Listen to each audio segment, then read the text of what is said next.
So yun guys, nandito tayo ngayon sa strawberry farm. Ayan. So dami palang mga tao dito mga idol ko tuwing Sunday. Saturday and Sunday mga idol. Pero yun lang nakita ko. Daming tao.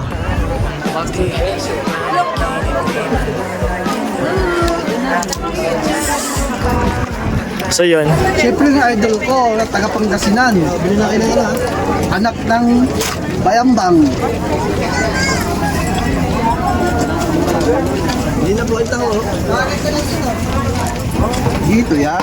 Dapat alisin ko na ito. Itong mga to ah. Ito na lang natin. Didikit ko ah.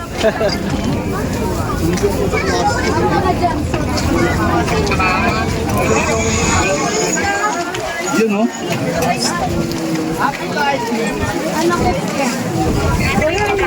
Oh, alright. Lahat na magpapalo dito, idol. Yun oh. Lahat na magpapalo kay Boss Coca. Motovlog, libre ako. Ayun oh. So yun mga idol, dito tayo ngayon sa may strawberry farm. Yan ang ating idol mga bossing ko.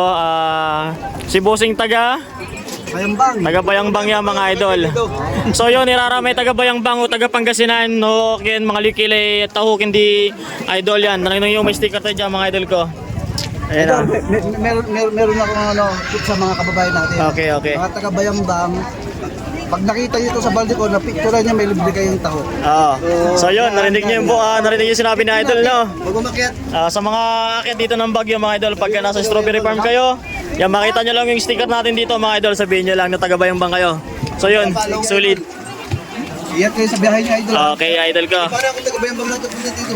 Saan man ka nagkamali para iyong iwanan. Sa tuwing ako'y masaya, naiisip pa rin kita.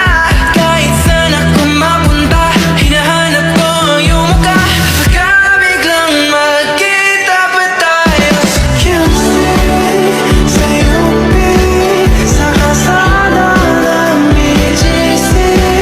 Pagkalipas ng ilang taon, makikita mo walang tinapon. Di ko binaon, lukos tinanim sa aking puso at isip. Nung gabing iniwan mo ako, habang buhay kong maghihintay sa'yo